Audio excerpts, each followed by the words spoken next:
to the show. Amy, I'm already distracted. That is maybe the coolest Lions jacket I've seen. It's very cool. Oh, you like this? Yeah. Yeah, form fitting. Yeah, it's nice. It is. Hello, it's Greg. getting chilly here. Is it really? Yeah, Is the weather finally breaking for you guys? Yeah, it's Hell yes. 47 right now. Yeah, it was 40 degrees on the way to work this morning. Dude, I feel you guys. It was like 75, high 75 today. It was brutal. Wow. Brutal. Did you get to go to the Pazzool? And I did not go to the Pazzool today. No. But yeah. Did you it is a little colder. To swim? No, I'm at the point now because it's not a heated pool. Like people in Arizona don't typically heat their pools for some reason. And we're talking about I think there used to be at one point. We're talking about adding one again. But the dogs don't care. It's like jumping in the lake at 50 degrees in Michigan. They don't give a shit. No. And so the days of me going in there, because overnight it'll be in the 50s, 40s even. So I'm not going in there during the day now. So I have to throw her football in there and then she'll jump in and get it. But she's like, it's just not the same without you in here, D. And I'm like, I get it, Sweet Pea. I get it. So she goes in a little bit, but you're so gay. I know I am. D, look at me. I'm swimming in the Pazzool. I'm like, I know, Sweet Pea. I'm not coming in, though. It's freezing. D, you're a pussy. I gave you the backstory of Day and Pazzool and all that stuff. So it's not me. It's me making fun of a 4-year-old is what it is. It's why I don't say Millennium Falcon. I say Million Falcon because that's how Marshy pronounced it. When he would go, have you seen my D? And I'm like, your what? My D. I'm like, oh, your D? Yeah, where's your D? That's all it takes. And it's like, yep, that's it now. That's the word. Where's your D? And so the other one is he would go, hold on, because he couldn't say hold on. And I found it so fucking hilarious. Little 4-year-old. Yeah. And so now I don't say hold on anymore. It's hold on. I'm trying to listen to your day. So how does Cece say it? Yeah. D, did you watch me in the Pazzool? I'm swimming laps. Their little paws just going a million miles an hour. It's the best, dude. It's the best. Anyways, you know what? Let me do a couple reads because we got to get those in today. Excuse me. This part of the show brought to you by your insurance expert. Are you paying too much for health insurance? Are you uninsured? Health insurance can, of course, be very confusing. Nick Matthews from Your Insurance Expert is an expert in health insurance, life insurance, and Medicare supplements so that you do not have to be. Call Nick today at 248-914-1173. Also, this part of the show is brought to you by the Deer Lake Athletic Club in Clarkston. They offer adult and junior tennis, pickleball, swim lessons, junior swim team, fitness classes included with membership in their gym, cycle room, and 3 pools. The backcourt restaurant, that's where you want to go. Inside the Deer Lake Athletic Club is also open to the public with weekly dinner specials and kids' meals, just $5 on Thursdays, live entertainment on the weekends.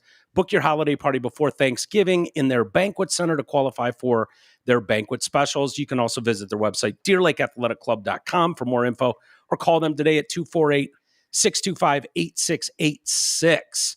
And I believe we need Deer Lake Athletic Club's big rival to come and sponsor the show. Right?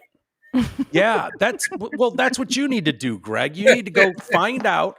Hello, everybody. Hello, Michael. You need to figure out who their rival is and go, I don't see what's going on TDC Podcast. I mean, this guy's running circles around you fuckers. You need to get out of it. The problem is, goddamn son of bitches have it. The problem is there's like listeners of this show are known as monsters. I've called them that for a decade. These fucking monsters. They rag on me, Amy. They'll rag on you, Greg. They're truly monstrous behavior.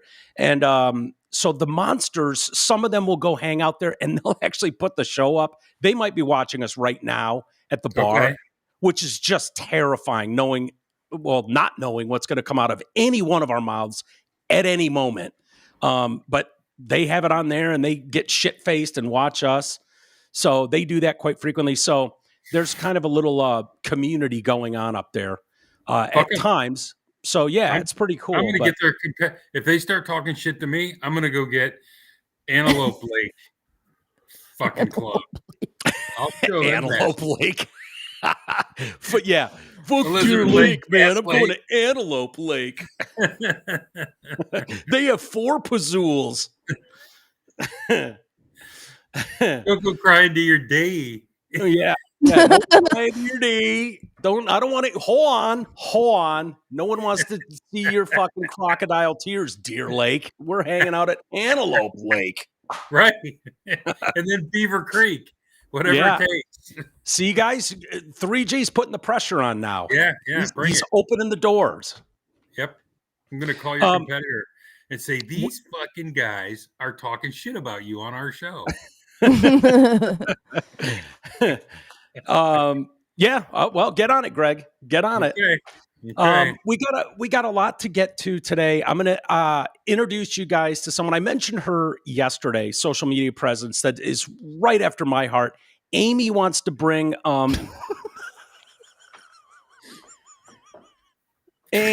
the monsters have arrived.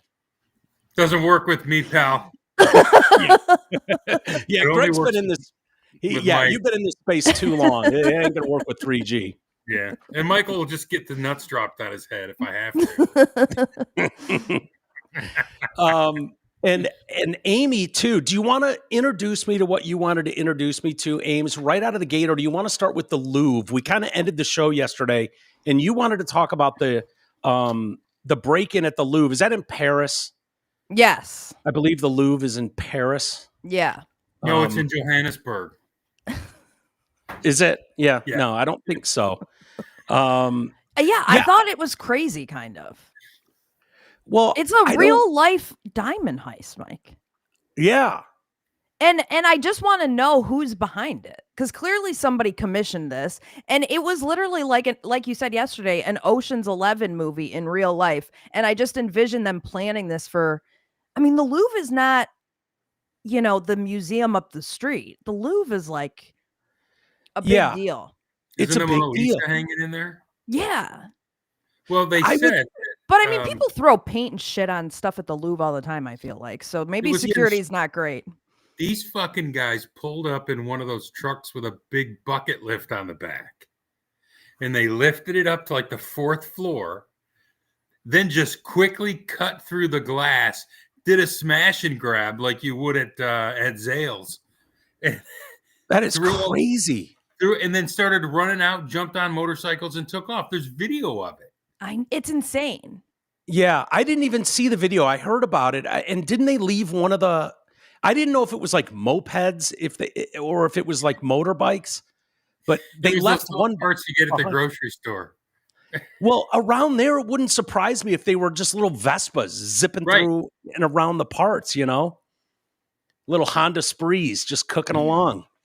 And I mean, is that presumably that's where they targeted that place for those specific jewels, I would think, because I mean, if you don't want to break into a place that has some lame painting in it that nobody's going to want, you got to have some jewels so that you can put them in your pockets. Well, they hit the mother lode.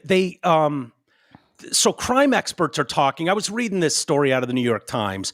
What was probably motivating them, according to art crime experts, was how many jewels and precious metals they could get their hands on to break up and then sell on.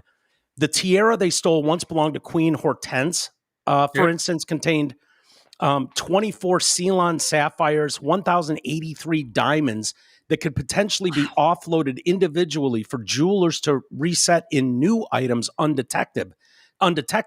Any gold could then be melted down and resold. This wasn't really an art crime.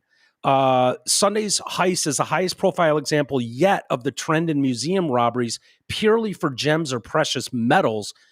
This according to James Ratcliffe, director of recoveries at the Art Loss Register. Thieves took on bigger risk when targeting institutions like the Louvre, but there also is a bigger reward given the number of jewels on show. That's the gamble. They tried to steal the crown of Empress Eugenie, wife of Napoleon III. That thing has 8 gold eagles, almost 2,500 diamonds, 56 emeralds. But the robbers abandoned that after guards interrupted them. Dick Ellis, former... Wait. Guards were there? Yeah, apparently. And they got away? I mean, what fat fuck guards were on guard at this point? I don't know, but are they not packing legitimate firearms? Like, seriously, Probably what do you got? not. Pepper spray? Honestly, probably not. Like, this is high risk reward, high reward type stuff. And if you get in there undetected and get your shit, like, good on you, I guess. You're a piece of shit, but okay. But if you get caught, they're shooting first and asking questions later. Like, no. You aim and shoot and kill. I don't, like, we're done playing this game. Maybe not in France. Yeah, maybe they just had billy clubs. Yeah. I don't know. I'm envisioning lasers, lasers that are gonna, fucking cut your hand off or some shit. I think those just trigger alarms. I don't think they cut hands off, but they should. I agree. Those lasers exist. Okay, that's all I'll say. Those lasers exist, so make it happen. We've seen these movies where they immediately go on lockdown and all of a sudden, like, doors drop that you can't get out of. Like, if you hit one of those lasers, I would think stuff like the Gettys, the Louvre, the ones in New York City would all have that kind of security 24 hours a day, every single day. I bet this is some sort of inside job. Yeah, they're wondering about that. Because also you have to imagine that you can make an insurance claim. The Louvre can make an insurance claim on this. So presumably they'll get made whole in some capacity. Well, they'll have to call the Limu Emu. The what? Limu Emu. And Doug. How do you make a claim on something that's truly priceless? Well, I'm sure they have insurance on it. They'll get their money back, but they're going to lose the item, yeah. Right. And presumably they will just deconstruct it and make it into other stuff. Yeah, but the Louvre can't replace it. They can't have a stack of $2.4 million from an insurance claim, have a check sitting there and be like, huh? Look at our priceless check we have now. Right, instead of this crown from Napoleon III's wife. Like, well, was she that important? Bit of a difference. What'd she do? I don't know. It's not Joseph. We always hear about maybe she wasn't the 8th, maybe right? she sucked. Maybe she sucked. Yeah. And her crown is not even deserving to be on display. They got her crown to begin with. She gave the shit up. Or somebody didn't want it. Yeah. Well, you can't bury her with it. They could find something else cool, like, get Joan of Arc's bra and panties or something. There's shit out there. Go on eBay. Yeah, that's true. A lock of George Washington's hair. They are saying a lock of his hair. Whose hair did we see at Glenn Beck's museum? Whose hair was Amy? that? Was that George Washington or something like that? It was someone like that. I feel like it was. I got a Billy Sims autographed Oklahoma jersey that they could put in there. Oh, okay. It's probably a fake. It's probably a fake.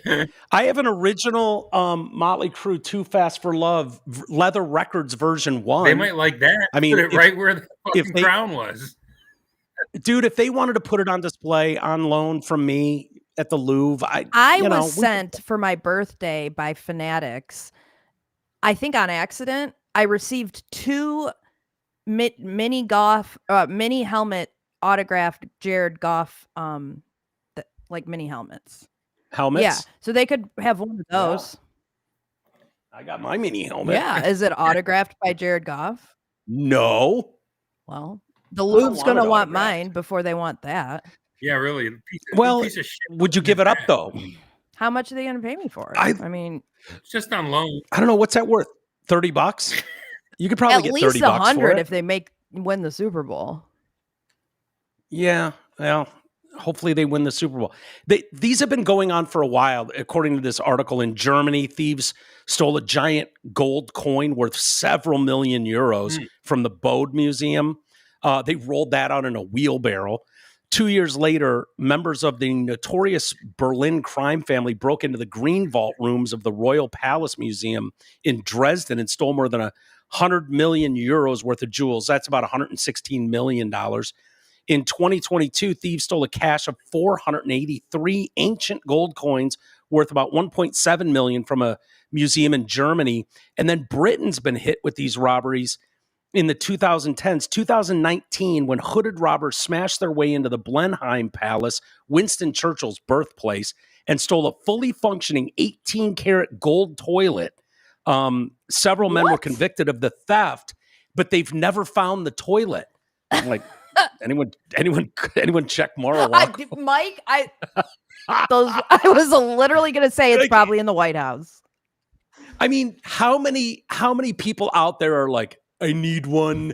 I need a gold toilet, not one of those bullshit painted gold. It's got to be 18 karat. Like, there's probably one guy on earth fit for a king. That's funny. You check Mar-a-Lago, and there it is. So now we know why they did the No King's March. Yeah, exactly. Yeah, right. They don't want him to even sit on his throne. I should call my cousin. My cousin works at the Getty. She's been at the Getty forever in LA.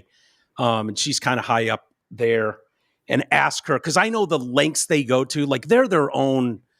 It's completely like fire is not going to get in and destroy that. They have their completely own system.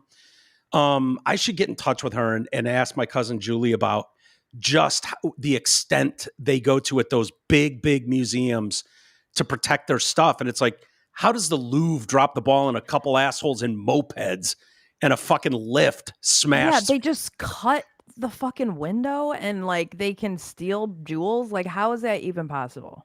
Yeah. I wonder if they'll be able to off them too, because apparently they've got super detailed photos and stuff of their jewel collections. Like even hawking these, trying to fence this stuff on the black market, you're not going to be able to move those diamonds and those emeralds. I don't envision this. Like I envision this being a very sophisticated operation such that whoever's commissioning this has a buyer in mind. That buyer themselves is able to break this stuff down, maybe make their own, whatever. Like, I don't think it's, hey, go steal me some stuff, and then I'm going to later on figure out how to get rid of it, because I think then you run into some issues. I feel like it's all lined up ahead of time. You know where it's going. You know how much you're going to get, and that's that.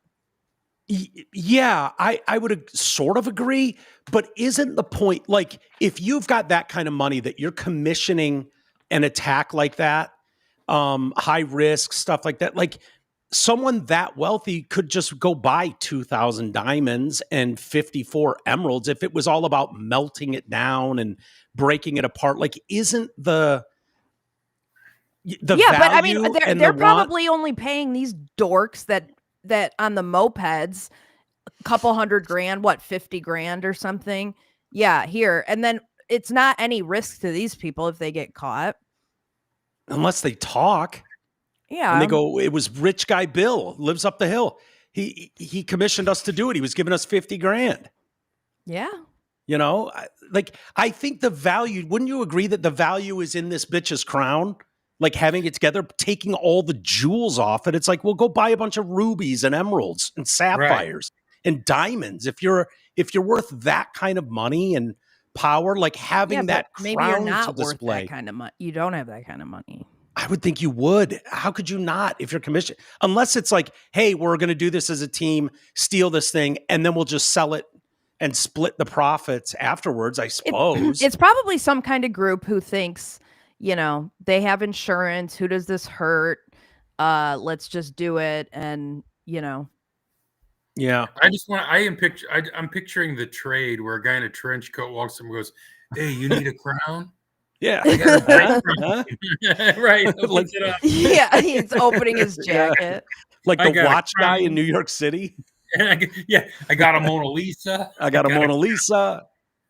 Anyone heard of Da Vinci? Anyone? Huh? And I got a musket in here. They say it was named Napoleon's. It just seems so weird.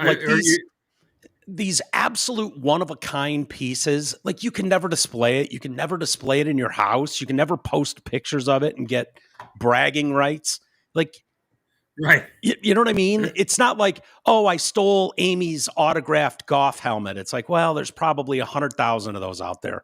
So I wonder if they could hold it for ransom and get some money. Yeah, I don't know. Just reach out to the Louvre and say, hey, I got a crown and you want it. I don't think there's even statute of limitations on that sort of stuff, because didn't the Germans steal all kinds of art during their rampage in the 40s? And they're still finding that shit today. That's crazy. You know, in family, collections. Have you been to London, either of you? No. You sound like you're from London. Cliff makes a good point. How can they not have some sort of secret tracking device in these things? Good point. They put air tags on? Yeah, exactly. Air tag. Yeah, put an air tag on it. No, it does seem like they're lacking that kind of technology. Like, would be easy enough that you could, like, yeah, we know where it is. It's on 3rd Street. These clowns think we don't keep tabs on this shit. Are you insane? Yeah. They're in the pub. Yeah, they're having celebratory Guinness in the pub. Let's go get them. Like, yeah, super easy. Have you ever been to Europe, as Greg said, Aim? I've not. Have you, Greg? Yeah, I looked at the Queen's jewels, man. Really? She's got tons of shit. It's in the Tower of London, and the Queen's jewels are on display in there, and there's just tons of diamonds and sapphires and emeralds and ruby. It's beautiful. Tons of shit. Yeah. I'm not terribly impressed with that stuff. I don't know why. I guess it'd be cool. I didn't care. I mean, I held one of the hearts of the ocean, so. Yes, she did. Mm-hmm. I was with her. What's the heart of the ocean? Oh, come on, Greg. Titanic, the blue fucking heart. That was all the. Oh, there's more than one of those? There's like 10 of them. Didn't tell that in the movie. Was there 10 of them made for that movie? I feel like that's what he said. I have that number in my head for some reason. I thought it was 2. Yeah, it's Glenn Beck's museum there in Dallas is impressive, and Amy and I got a tour of it. And some really of the stuff Glenn has, he's got like what, $400 million worth of shit, something like that. We held Hitler's keys. We held Hitler's keys. You're allowed to touch him? Yeah, yeah, that's part of his thing. Like he feels like when you're able to hold and feel these things and touch them, that you have more of a connection to them, you have more appreciation for them than just looking at it through glass. Like, you can't touch everything. There's some things that are off limits, but dude, I got to admit, it worked. When I held Hitler's keys, I was like, where are they at? Yeah. Where are the Jews? And then I was like, oh, get these away from me. It was weird. They were heavy. It's a lot to carry around. They were. The one that surprised me the most, and I think Amy too, and I think we have a picture of Amy with a musket that's literally as tall as her. But to her point, and Glenn's point, when you're holding these items like, oh, this is George Washington's Bible and Hitler's keys, there is something about it. And when you hold a musket from the 1800s and you go, holy shit, these guys were running through fields trying to load this. They're heavy as shit. They're so heavy. It was like, oh my God, I would have needed a timeout. Every 4th step, I would have been like, timeout. Give me a minute. Someone carry this for me, please. I'll give you a blowjob if you just carry this for me. We both said that. It was weird. I could see Mike saying that. It was so weird. Let me undo your cotton pants.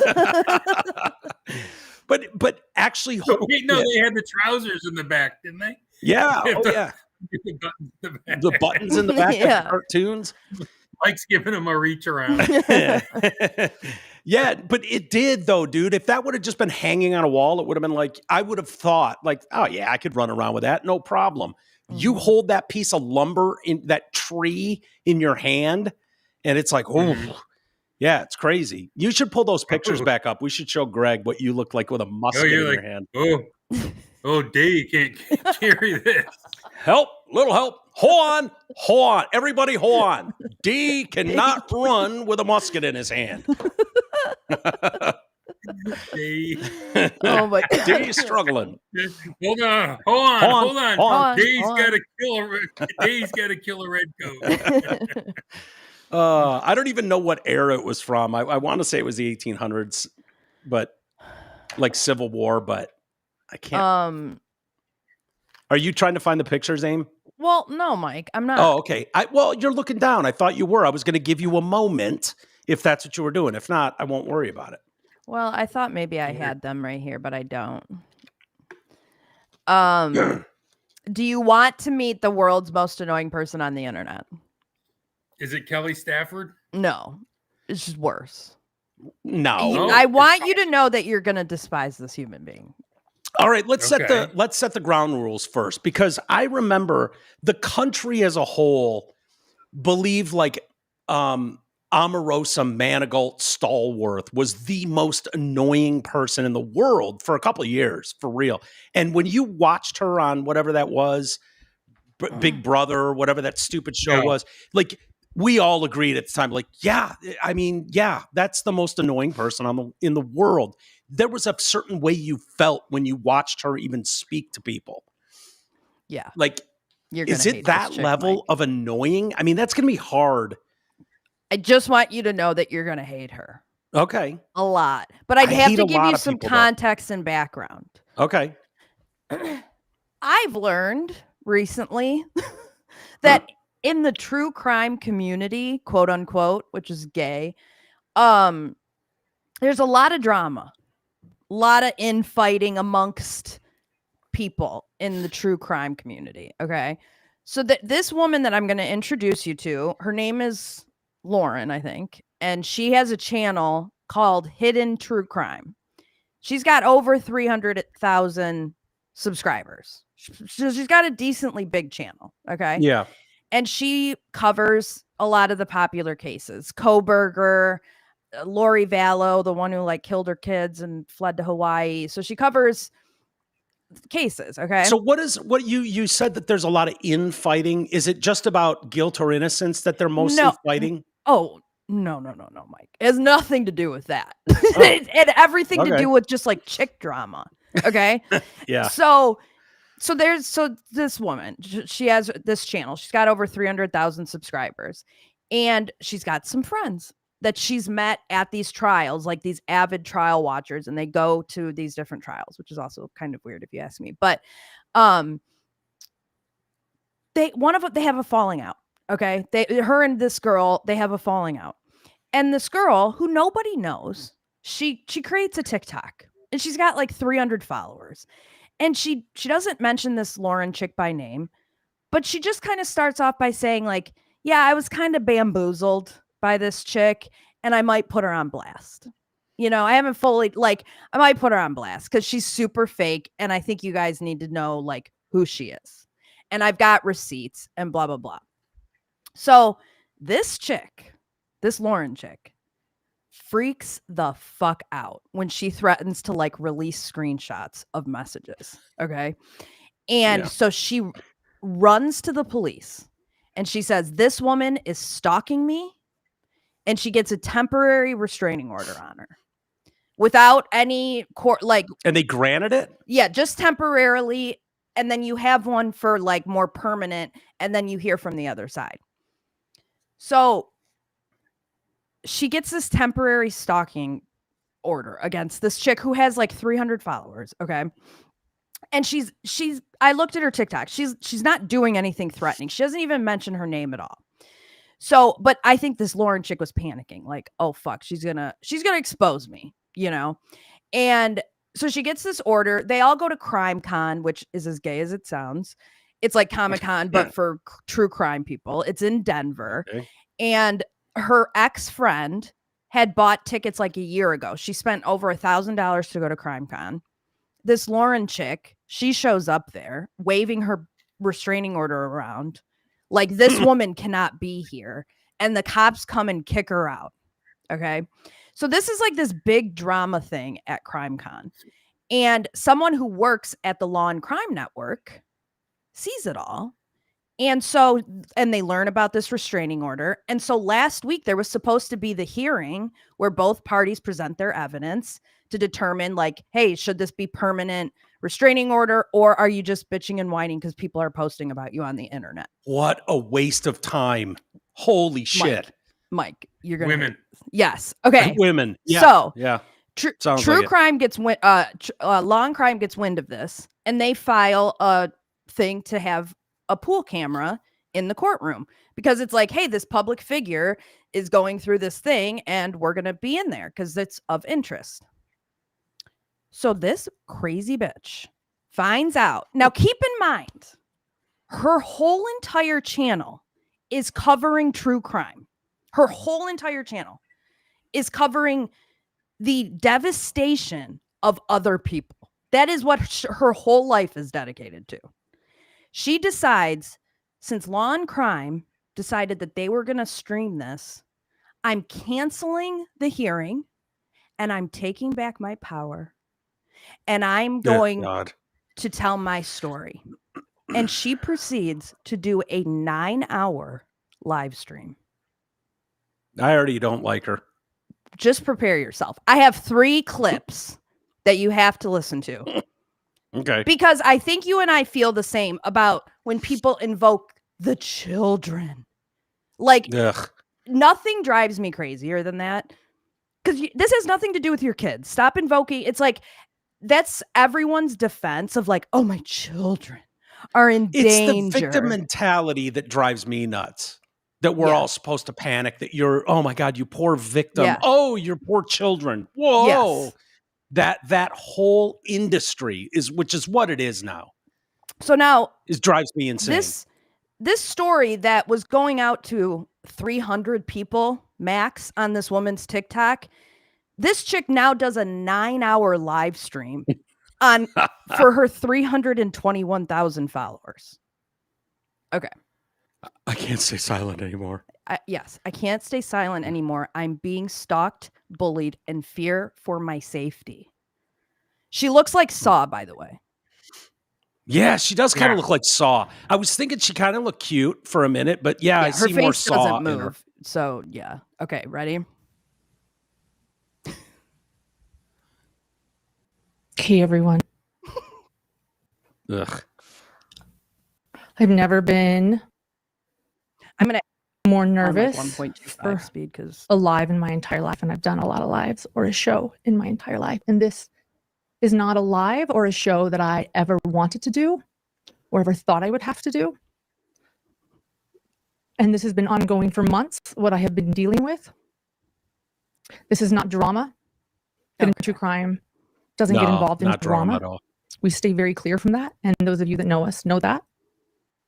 So I hope that nobody calls this drama ever again. In fact, it's so real life what has been going on with my family and with me for months that I decided to go to where I felt would protect me. And that was the courts and legal. Mm-hmm.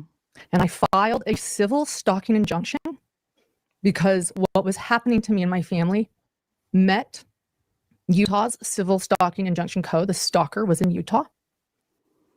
Why are they all? And it was very Utah? clear to me. I know. Wondering the same, Greg. That was the step that I should take. And I was granted a temporary civil stalking injunction after I filed my evidence and my exhibits before the judge. That was served. And my stalker was served. She's going on 1.5 speed. A temporary civil stalking injunction. Thank God. Thank God. And the next step to that. Okay. Here, this is where it starts. A civil stalking injunction is to hope to make it permanent. And that was going to be on Thursday. And then do you know what happened? Okay. Now keep in mind, this is a woman who has a true crime channel. Right. I don't know if I mentioned that. Yeah. Just as an aside. Yes. We should watch porn in 2x speed. Somehow.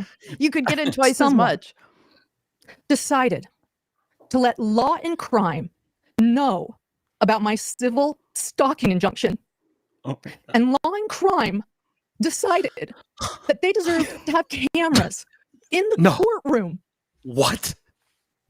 Well, I am explaining what my family has been going through for months. What about your children? The Law and Crime, I don't know, is it a slow true crime month? They thought that my family's pain should be live streamed on their trial channel. I'm a limited public figure. I'm just a mom who has a YouTube channel. And yes, I've become a limited public figure. I'm not Johnny Depp. I'm not Amber Heard. I'm not Gwyneth Paltrow. I am a mother trying to protect my family and my little boy. Don't sell I yourself am a journalist short, baby. who has never, ever in my life heard of anyone streaming a civil stalking injunction. She streams murder trials. Yeah. That's what she does for a living. Is she actually a journalist or is she just a mom? She's just like a normal mom with a YouTube channel. I know, Yeah, but she's not a journalist. she claimed to be a journalist. No. Okay, so this is her. Okay, so I'm going to go to the next clip. This is the first threatening voice. She gets this threatening voicemail from her stalker, okay? Number one, I guess, why you don't remember my name. But number two, I'd like to talk to you about why you are so upset about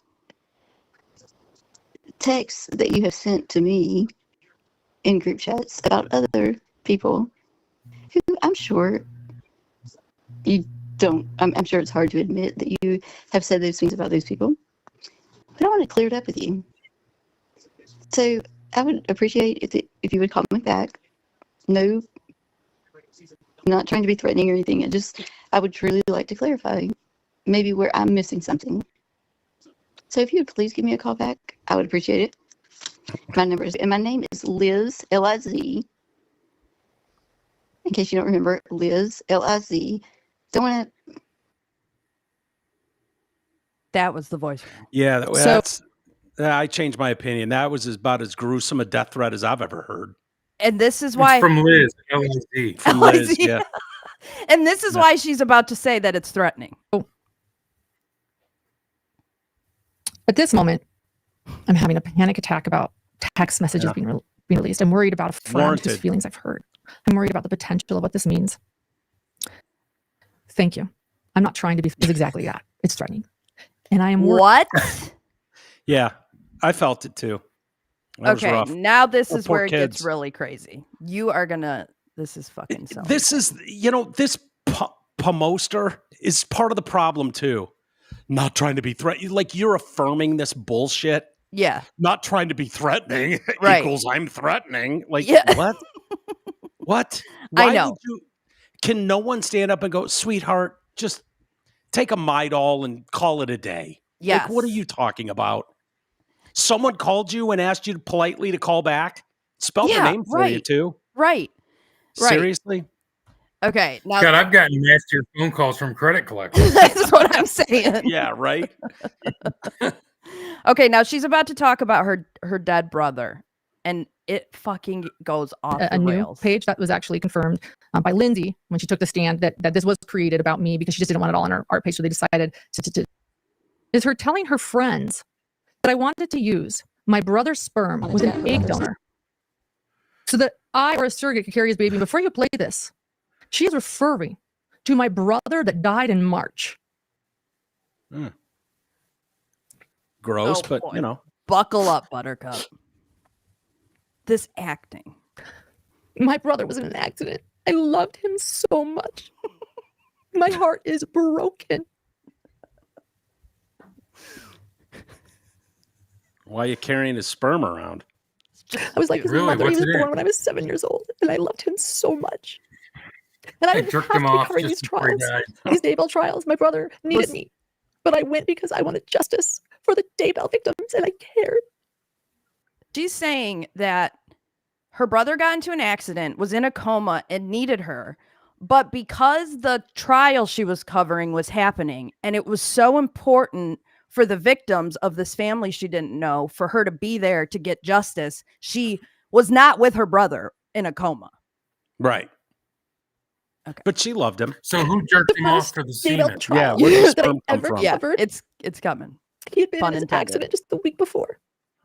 And my family rushed to his side, and he was going to invest in hidden true crime. What? Sounds like a dork. And I knew that he would want me to cover the trial. I knew he knew how much I cared about the victims in the Daybell case. Really? And so instead of rushing to my brother's side in 2023, I went to the Lori Vallow trial instead. Because justice for JJ, Tylee, and Tammy was so important to me, and I knew that my little brother would want me there. Uh-huh. Couldn't you His do this, funeral, by the way, with he died absolutely in March anything? of this year. My brother knew that I should be at the kids' bake sale on Saturday. Of course. She's justifying her own shitty behavior. She's Yeah. justifying not being there with her fucking family to be with strangers at a murder trial. She's trying to make herself feel better. Yeah. And his Yeah. funeral was the end of March, just the week before I attended the Brandon Boudreaux trial. Okay. So I was couldn't be at my brother's devastated. funeral, but And I want everybody to know, by the way, at that Brandon Boudreaux trial, I was, at the end of it, shunned by everyone. And I didn't know what was going on. And I'm fast forwarding. Okay. We'll talk about that later. I can't wait. please do. Oh, God. My brother was never he was not in a coma when we had these conversations about what we should do. We were hoping Yeah, that he what would is doing. recover from a traumatic brain injury that he suffered. He was not recovering. We hoped and prayed. And the second year, we had to start talking about what do we do. He didn't have kids. He wasn't married. He wanted kids. We're biased, but my brother is brilliant and handsome and kind and has empathy and is inclusive. He's everything that I want to be. Oh, Jesus Christ. And there are many, many people out there that have fertility issues that need sperm Oh, donors. God. And we wondered, at some point, should we save my brother's sperm? You jerked off your cousin, if you your want- brother if in you a want coma? to be a donor. No, it's like Let this. me be very, Oh, I very wondered. God. I took one for the team and blew clear. my brother in a coma. If one saves the sperm Put his jizz on from eBay. someone that is recently deceased, they can do that. It's incredible. Medicine is amazing. Medical care is amazing. Okay, hold That is on, something that- hold on. If I go into a coma, I want to be on record right now. No one gets to come in and jerk me off. to Thank you, collect my Mike. No, What about absolutely me? not. What about me? No, Greg, I'm going to let you speak for yourself. If you want to be jerked off in a coma, please, you can milk Greg Henson, want- but leave me out of You it. just want your day to do it? No, I don't want my day there. Hold on. I don't want anyone extracting any fluids from me. Isn't that crazy? Like you've never talked about this with him, totally non-consensual, and you're talking about keeping his sperm. And the standard is he loved kids. Like, okay. Yeah, right. He He Sorry, wanted Mike. kids one day. Yeah, I don't think that's what he Sorry, meant. Mike. Uh, Sorry, Mike. We got to do this. You love your nephew. Yeah. I do love Next. both my nephews. He loved being a day to CC. Yeah. Yeah. You want he it to was- be a day someday. yeah. No, inappropriate. No. I'm sorry things have They gone can this retrieve route. sperm from Yeah. Go ahead. a recently deceased person, even if tragedy happens. And people that are in comas or people that perhaps aren't going to make it that want to be donors. And the way that is That want to be donors. That's the key word there, lady. They want to be donors. You have no fucking clue if your brother wants this. You're talking about non-consensually jacking him off and getting his sperm. And then trying Not to. to mention, it's, I don't know, your fucking sister. Yeah. Yeah, right. Yeah. And- That's Remember Have when you we used noticed- to do this in the dollhouse? not lost on me, Greg. Yeah. Dude, that part's not lost on me. Like, if this was someone who was engaged to this guy and she's having these discussions with, like, no, that's your fucking sister. Sorry. Right. Right, Nope. Right. right. Correct. If we're talking Christian Harper here, I'm fine with it. Who? Yeah, exactly. Jared Goff. Goff's Oh, chick. yeah. Okay. Okay, I'm gonna play you one last little clip here. This is I've got a really fast. So She did a did 9-hour they end stream. up extracting the sperm? They did not end up extracting the sperm. By They the way, decide against just it. telling this story or having this story known in public might lead to some people out there thinking that's worth talking about. Kind of fucking weird. Thank Like you, Mike. that doesn't warrant like, oh my God, I need a restraining order. They're talking about it being Right. inappropriate that I would jack off my brother while he's in a coma. Like what? Right. Yeah, Right. people might talk about that. Right. No offense. So now this... She's going to send a restraining order against us for having this segment. Yeah, seriously. So 4 hours and 55 minutes into this 9-hour stream that would have been known to nobody if she didn't do this. She's reading an affidavit that her fat fuck husband wrote to the court on her behalf. And I just want you to hear what a pussy this man is. And the child abuse that is happening in this home is insane. This is the craziest shit ever. Okay. Which has eroded her self-esteem. And she has exhibited trauma symptoms, including hypervigilance, excessive anxiety, and intrusive and unwanted thoughts. I have watched her withdraw socially and struggle to concentrate with a significant decline in her work focus and productivity. She has also experienced ongoing insomnia, reduced appetite, and weight loss. Feelings of inadequacy, by the way. I have tried to eat today, and I cannot. I have not eaten today, which is why, can't do it. Forgive me, Nancy Joe. It's plastic, I know, but I am sipping a root beer. She's also... So I have watched her withdraw socially and struggle to concentrate with a significant decline in her work focus and productivity. She is also experiencing ongoing insomnia, reduced appetite, and weight loss, feelings of inadequacy, fear, irritability, frequent migraine headaches, and persistent stress-related gastrointestinal problems. On more than one occasion, she has expressed suicidal thoughts, overwhelmed by the relentless nature of the malicious and false attacks. False attacks directed toward her. They are false. Pause for a second.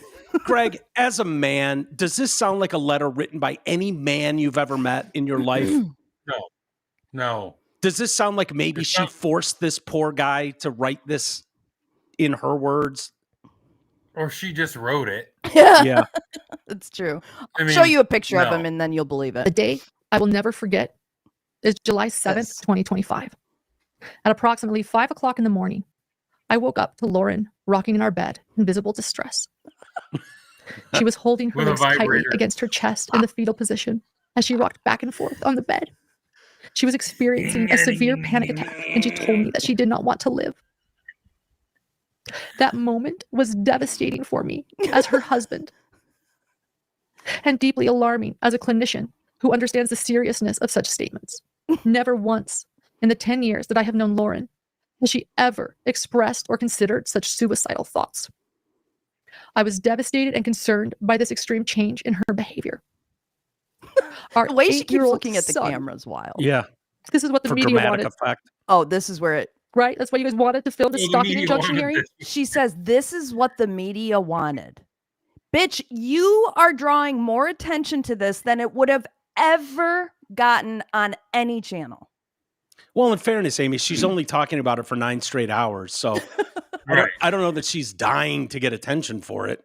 Now, her son is 8 years old. Okay, so you know what? I'm just going to pause here. If this is your wife and you wake up in the middle of the night and she's rocking back and forth and she's saying she wants to commit suicide because some people said some mean things about her. Take her to the hospital. Thank you, Mike. You're not running to give her the a gun. internet. Give her what? Handgun. Oh, God. But seriously, like, you don't run to the internet. That's not what you do. If that's truly happening, because Yeah. you're only drawing more scrutiny to yourself Right. now. This is so fucking stupid. She's an idiot. All right, now this is where she talks about her son. It's crazy. Our 8-year-old son has been greatly affected by these events. How? He has developed an unusual sense of responsibility to protect his mother, telling her Oh, my that she God. must promise to run to save her life if he tells her to, and to not ask questions. Yeah, he's 8. Ignore He him. lives with a constant fear Yeah, that he's harm pissing the will bed come to her, again. He's got a nervous and his sense of tick. safety Yeah. has been diminished. He mirrors his mother's anxiety and distress, and he has attempted to comfort and protect her, taking on responsibilities no young child should bear. His fear of strangers and imagined catastrophes has increased dramatically to the point of What? often refusing to leave the home. What? He has withdrawn socially from friends, struggled to fall asleep at his normal bedtime, and significantly reduced his appetite since the stalking began. And it is true, and he is weak. He's weak. He has dark circles under his eyes because of lack of nutrition. Oh, Lack no. of nutrition.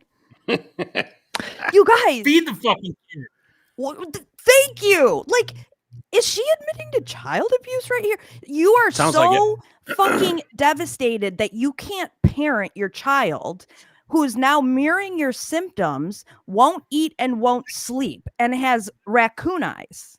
Yeah, you need to get that. If you're the father there, you go, I don't know, honey, what you got to do, but I got to get you away from the kid. It's obviously impacting him. We need to remove you from this situation. This is traumatic for some weird reason. Did you miss the part where she said, when I lock him in his crate at night, he throws a fit?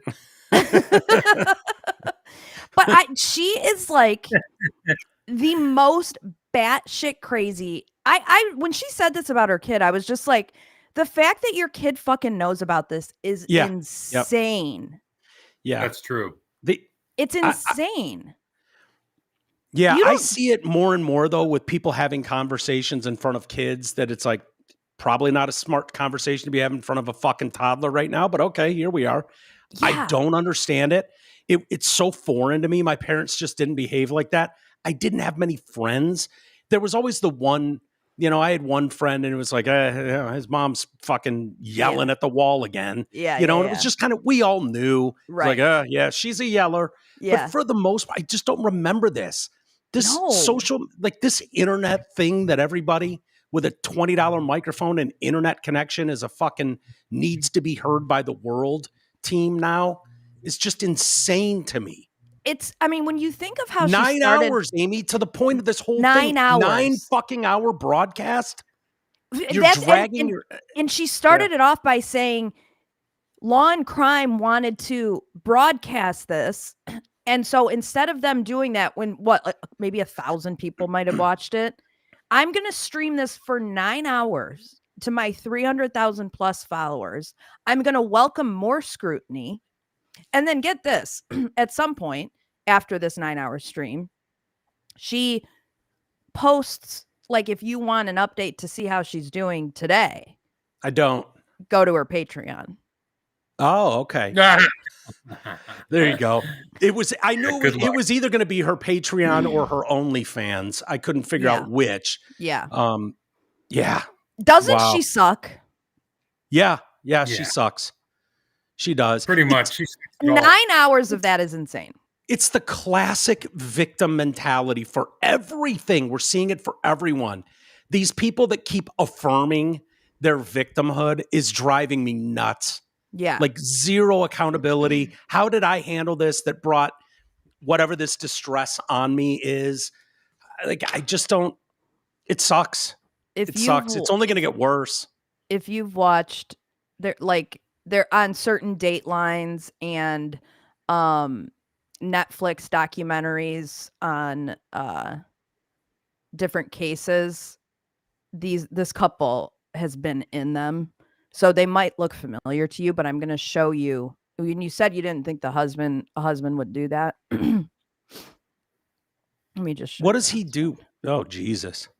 He's like a psychologist or something. Yeah, I thought he was in the medical industry of some sort. Okay, he's a psychologist. Yeah, so he's just this fat fuck who he also in his affidavit to the court said how he hasn't been sleeping. Of course. It's probably he's probably got sleep apnea that's being untreated. Exactly. I'm just like one of those masks. Yeah, he needs the mask. So that looks like a dude who would write that kind of letter, if you ask me. Yeah, maybe. It still sounds like it's written from a woman, though. Just the wording. Although he's a psychologist of some sort, so maybe he writes like that. But yeah. So anyway, she sucks. Yeah.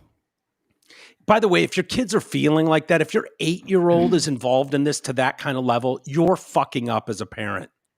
Legit. Yeah, you're an idiot. Legit. You just are. You're involving them in something way beyond their years. Yeah. When you have a job to protect them and keep them out of that.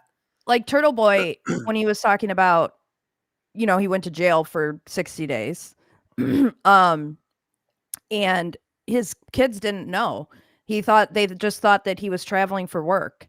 And people would like say stuff to them at school and they would just like ignore it and just be like, yeah, no, he's traveling for work, and he'd talk to him on the phone every once in a while, and then he came back. But it's like, he's like, I'm not dragging them into my bullshit that I've got going on.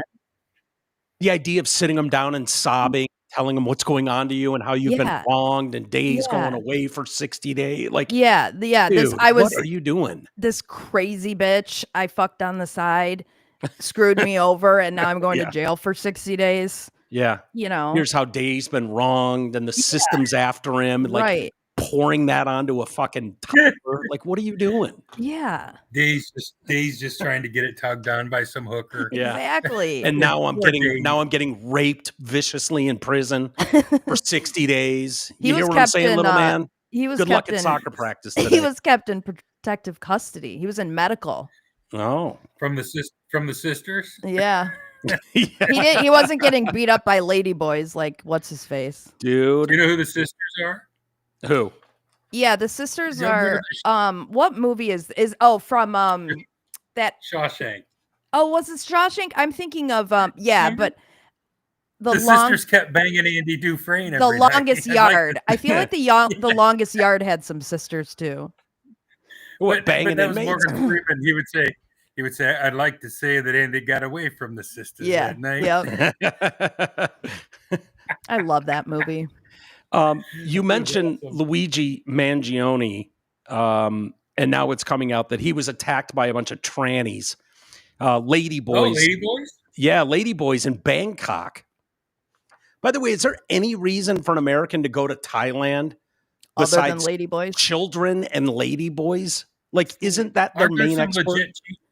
Aren't there some legit chicks out there though? I mean, you have to check tree trunks first, but yeah, I think like child sex crimes and ladyboys is what the main export of Thailand is. The main export, right?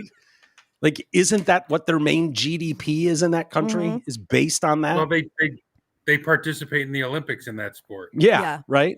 Ladyboys, and they're doing a much better job of pulling it off. Yeah, they're faking some dudes out. Like, there's some that'll make you question yourself looking at them. But yeah, he got his ass beat by 7 ladyboys. I don't think that's a story I'd tell my buddies about. Wait, did they rape him or just beat him up? I think they just beat his ass a little bit. Took his money? Yeah, I don't know. By the way, they're not hanging out. Ladyboys in Thailand aren't just hanging out on every street corner. It's kind of like a red light district. So, Luigi, right, you got to go there. Luigi, what are you doing hanging out with in the ladyboy district? Would be a fair question, but he's got bigger things on his plate right now. So he was backpacking across to celebrate his 26th birthday in May of 24. This happened just 7 months before he brutally murdered Brian Thompson, the United Healthcare CEO. He messaged his friends about wild nights during his trip. In one encounter, he was assaulted by 7 ladyboys, which is a derogatory way to describe tranny women, while he was in Thailand. In a series of messages he sent later to a friend with a GoPro camera, he recounted these nights he spent out on the town. He lost his phone in an attack at one point. Another night he talked about being beat up, and then he showed a photo of his arm. So I don't know if they slapped his arm or something. He talked about how effed up the healthcare system in the U.S. is compared to Thailand. Yeah, they're killing it in Thailand. Yeah, I'm sure you're getting top-notch medical work over in Thailand. By the way, they're cutting you with fucking chopsticks. It's unbelievable when you read like the messages that he sent, to his friends talking about this stuff. So there's a new court filing that was obtained by the National News Desk. His attorneys are urging Judge Margaret Garnett to dismiss the indictment against their client or remove the death penalty altogether. Mr. Mangione is one young man alleged to have acted alone, fighting for his life against the full force and might of the entirety of the United States government that is actively and persistently using him as a pawn to further its political agenda. Fuck all the way off, dude. This could not have been a more premeditated attack in New York City by you. Yeah, I don't it's give on a camera. shit. You did it. There's no question about if you did it or not. And you know what? If you don't want to be up against the United States Department of Justice, don't fucking assassinate someone in the middle of New York City. Yeah, on camera. exactly. This is the very definition of prejudicial, where the consequence is death for these reasons, as well as the reasons articulated in his motion in September. This court should dismiss the indictment, or in an alternative, dismiss notice of intent seeking the death penalty. So what they're pissy about is Trump appeared on Fox News and said of Mangione, sounds like a pure assassin. Clip of that interview that was then shared by a couple of his members of his staff. They're using social media, and they shared the clip. Finally said that this was basically endorsed by the White House. That poor Mangione.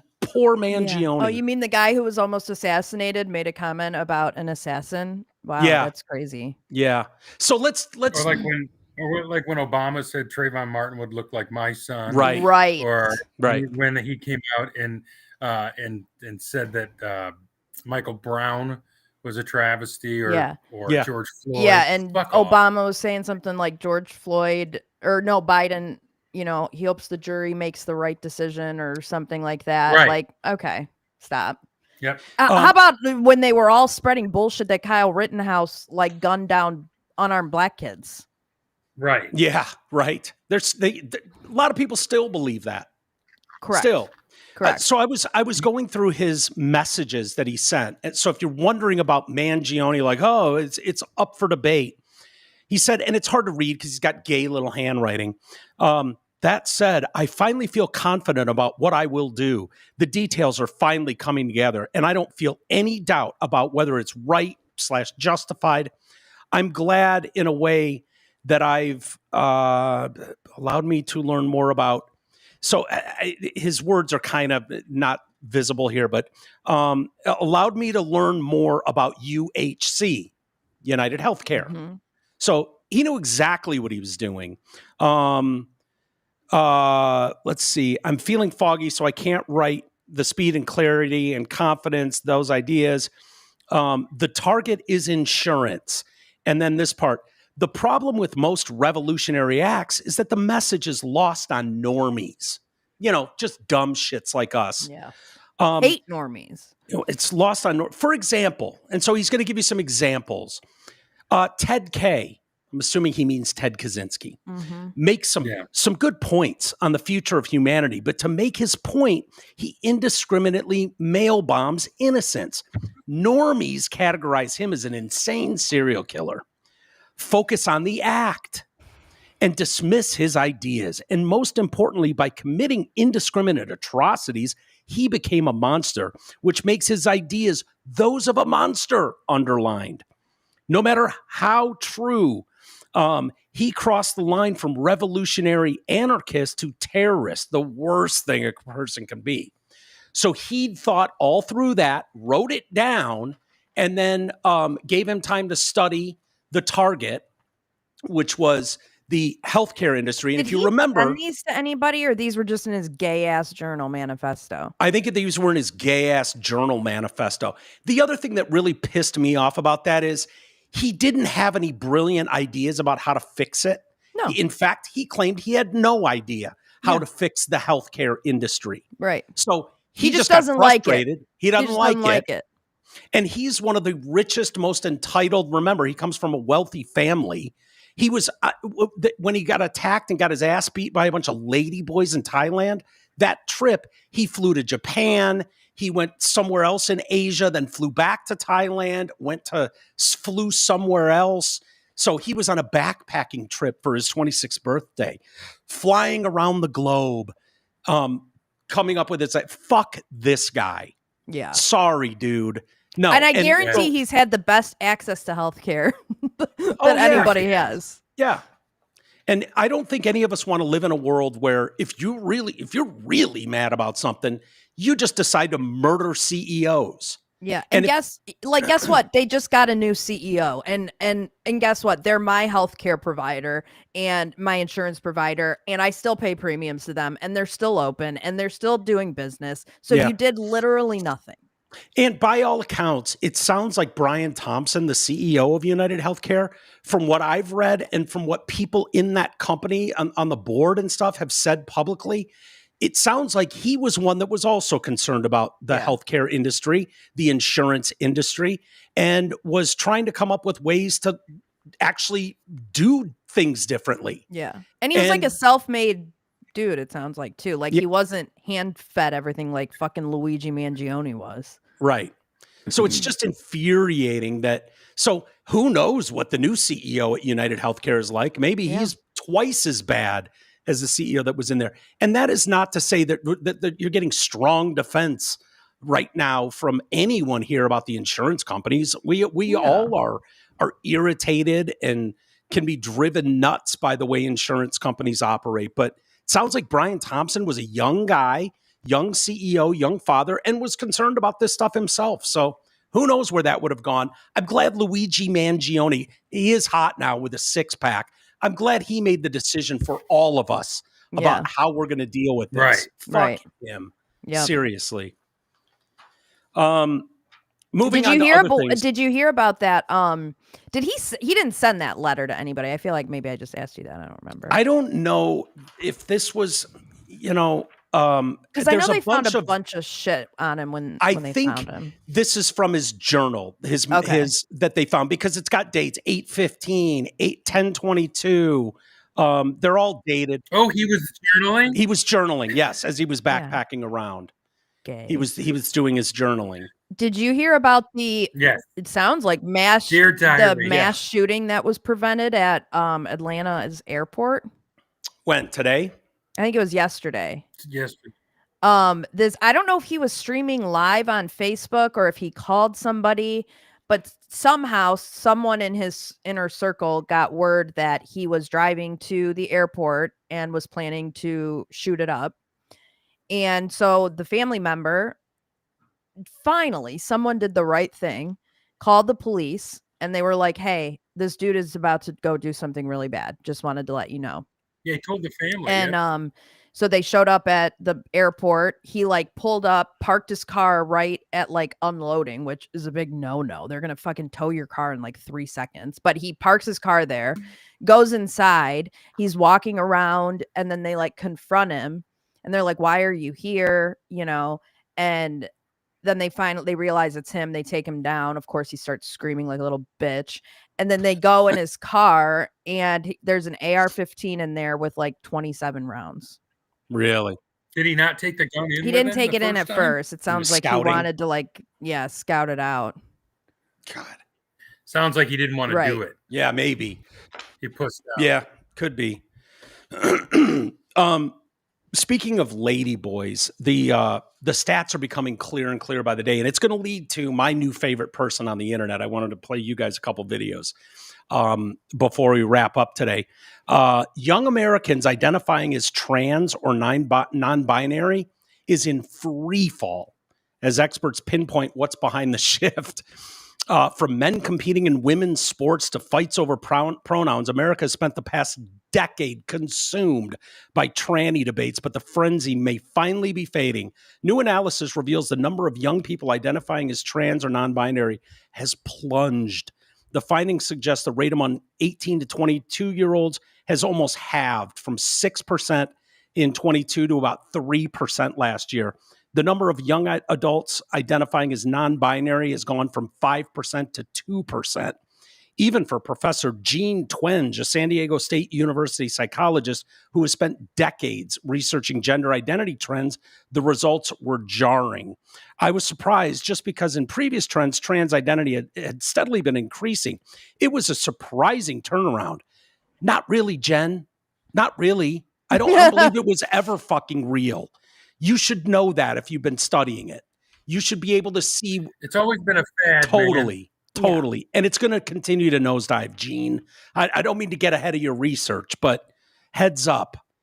Twenge decided to conduct her own analysis after Vancouver-based politics professor Eric Kaufman sparked controversy last week with claims that trans identification is in free fall among the young.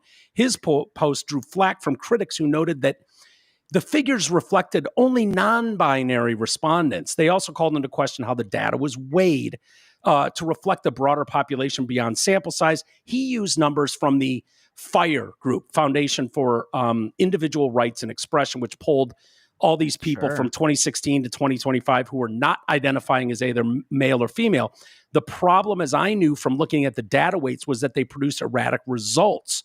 And so reflecting on where his data analysis went wrong, that inspired Dr. Twenge to investigate whether Kaufman's statement that transgenderism was declining could be corroborated with accurate data. So she did this with 18 to 22-year-old, conducted between 21 and 24. And she's like, I always try to be as objective as possible. I'm doing my very best to see this as a researcher, not through a political lens.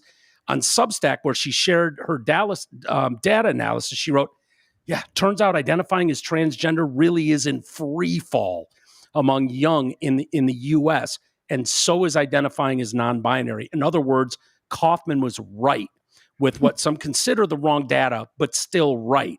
So Kaufman responded, Twenge is arguably the leading authority on youth social trends, especially in America. Her results showed what I believe to be the case, but lacked precise data on, that non-binary and binary trans-identifying trends move together over time. Well, no shit. It's the same stuff. Non-binary is just the lazy version of trans. Right. Trans is like, I've made a decision. Non-binary is part of the club without having to do anything. Right. So yeah, it's it makes just sense. a way to be a victim. Right. You still keep your victim card. You're still stunning and brave, all that kind of stuff without actually having to do anything. You don't have to shave. Right. You don't have to get on any sort of blockers. You don't have to sabotage your body, all that kind of stuff. So it's just kind of the pussy. Non-binary is the pussy way of being trans. But you can still wear lacy undergarments. Right. Exactly. Yeah. Twenge cautioned, however, hold on. We don't know. What do you say about it? Twenge says, hold on a minute. We don't know really for sure if the reduction is permanent until the data from 2025 becomes available. Newsflash, sweetheart. It's becoming less cool by the moment. So no, those trends are not going to rocket up in 2025. That shit is over. So let's see, wrapping up the story. Individuals who have detransitioned spoke to the Daily Mail and said that this new downward trend reflects a broader phenomenon. Billy Burleigh and Prisha Mosley both transitioned when they were young, process that they described as grueling and traumatizing. It's a social contagion, and we could see that reflected in the data. If we look at the data on things like anorexia or bulimia or girls and boys who cut themselves in high school, those trends have had an uptick and a downtick in the same way. Tons of adults went through a goth phase, but doctors didn't come in and tattoo black lipstick on their face. Amen. I love this. And by the way, save it. For the people who are going to write to me and go, Mike, why can't you just leave this community alone? Why do you care what they do? I did leave this community alone for decades. Didn't care about them, didn't bother them. It's when they started going after children and women's spaces that I gave a shit. Okay? It's as simple as that. I think that's what activated a lot of people. Yeah. And the other thing, pissed off the days. It pissed off the days and the uncle days. Yeah, exactly. Myself and Uncle Lee. Your Uncle Lay's here. And no, there's a reason you don't do trans fucking story hour in the old folks home. Those people would laugh you out of the building. So you need to get them, get the toddlers, get the 4-year-olds. That's why you do that stuff. So, but as you know, Amy, for years, I've been saying, ladies, you're going to have to keep taking it in the tits for a little bit longer. Right? Remember me saying stuff like that? You get, and at some point, you're going to have to stand up for yourselves. You're going to have to be bold enough to come out and go, bullshit. No, you do not come into these spaces, which leads me to my new favorite in the world. Her name is Mary Kate Delvey, and she's these fucking videos. And it turns out for quite a while, she's been doing these, and I don't know where she is. She doesn't give a fuck. She's done with these people. She's she's into their world. She's watching their Reddits. She's watching their 4chans. She's watching their fucking TikTok videos, and she's got shit to say. And I'm here for all of it. This was the first one that started me along the Mary Kay Delvey road. And I want to share it with you guys. Tell me what you think. I'll pick a couple of them. If being trans was a choice, I don't get. If being trans was a choice, why on earth would someone choose to be a woman in a patriarchal world?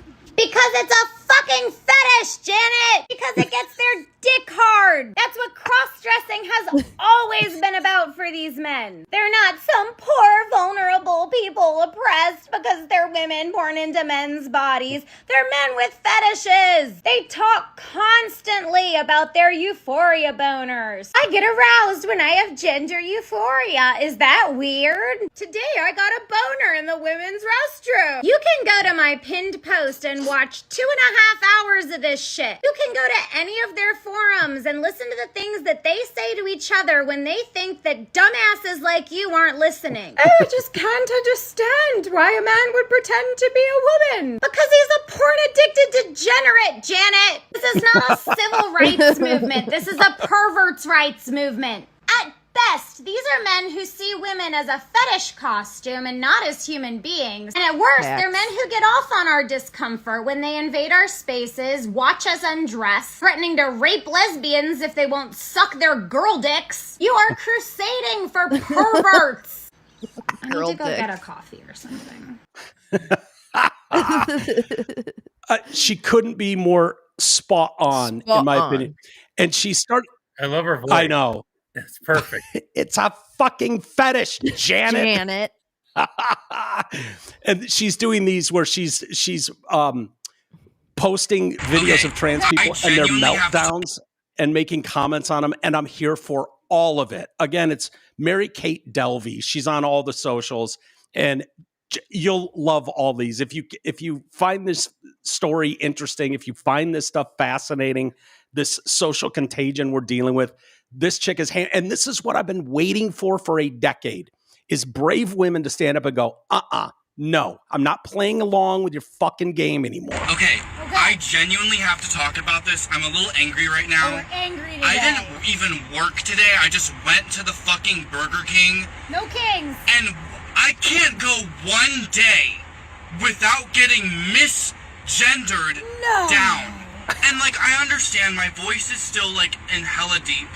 I understand that, like, people, like, assume, like, with the facial structure that I am a guy sometimes. But, like, how do you not look at my fucking boobs and go, oh, yeah, that's a woman? Yeah. Are you dumb as fuck? He's got tickle bitties! I get misgendered every day at work.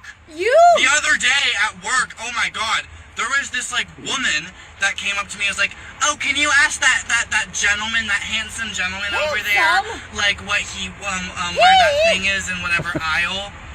Can you not look at my rack and clearly see that I am a woman? Girl! Famal! Yeah! I'm like, I'm just so tired of it. I get that I'm in Calvert and I'm in, like, a very redneck part of my state. But y'all bitches need to start taking me seriously because I'm about to start crashing out in aisle 5. Crash out, chat. I'm dead the fuck serious. Yeah. Sorry, I had to rant about that. Imagine thinking that having boobs makes you a fucking woman. Dude. I have boobs. Ignorant motherfucker. Oh, can we watch one more? Unless you feel like you're getting donkey kicked in the uterus every fucking 30 days, I don't want to hear it. We have to deal with it here. Okay, get off the cross. Yeah. We gotta get Amy off the cross. Don't want to hear it. It's so offensive. It is. I don't know why it's so offensive to me. This one, I'll play you guys one last one. This is kind of, this is my fetish porn, is watching these types of videos. So bear with us if this is not your thing. I got my new passport. She's kind of hot too. Oh yeah. I'm crying tears of happiness. You're not. My Uber driver stole my fucking brought a bag with And my your passport nose, in it. he A month stole ago. your I refused to give nose, it back. I told Uber I too. was gonna hang myself, and all they did was send me the suicide hotline. Oh, they tried to I help finally you, got it after having to go through hell to find out my documents. Gotta get a folder. And after all my fucking psychiatrist appointments, my court documents, waiting years to have my gender changed. It takes so long to lie. When I was working at McDonald's. How did you afford a Prada bag at McDonald's? Shitty Trump. Oh, it's always Just him. changed all the It's always shit Trump. to make. And so trans people, if they lose their ID or they have an ID that's expired, it comes back. Their original gender. No! Even if they Tell have the truth now. their birth certificate, everything changed. And now I look hot, Where? but it says fucking male. No! Because you're So dead. not only am I an ugly fucking mother, You're ugly. but I for sure can't go to Dubai. You'll have to go Or somewhere I'll else. get arrested. It says male. No! It says Even male. with a fucking $50,000 Gucci. Oh, it's expensive to cut your dick off. You get the point. Oh my God. So bad. So funny. And again, this is what I've been waiting for. It was going to take women standing up. Well, and going, if that "No." thing wants to move to Michigan, there's this that's going on. You know, Jocelyn Benson, my least favorite fucking person of all time. She's running for governor. Oh, is she the one that blocked you? Yeah. Yeah. She's the one who She's think cuter than I thought. was Those behind people my are usually stalker. hideous. She's kind of pretty. No, she sucks, dude. She still wears nylons. Like she's fucking just sucks. Wait, so she believes men can become women for just $9 without surgery. Yes, it says Wait a minute. She's wearing control top pantyhose? yes. Always. Is that bad? Today, Are those out yeah, of who favor the now? fuck wears pantyhose still? Used to get them in the little Yeah, in egg. the little Oh egg. yeah, I Legs remember the egg. legs egg. Yeah. This says, today I had the honor of meeting with Michigan Secretary of State Jocelyn Benson for a second time, this time at a press conference to announce the policy changes for the process of changing the gender marker on your ID. The new policy goes into effect today. All across Michigan, you can now walk into any Secretary of State office and change your gender marker on your ID. No proof of surgery needed. Wow. The fee is only $9. And get this, Mike, there are organizations who are willing to cover the fee for those who aren't able to access it. So these cheap motherfuckers can't even pay their Can't own come up with $9 $9. fucking dollars. Yeah. Well, how are they going to get their addictomy? Yeah. If they only have 9. Yeah. Like Great this point. is such insane behavior. Yeah. There you could for $9 you can falsify a government document and they're cool You know with why they're it. doing it, Amy? Because their coalition is of the aggrieved victim loser. So they have to do whatever they can to keep that little portion of their stupid ass coalition. All these aggrieved fucking How are they losers. getting like normal old Democrats to go along with this though?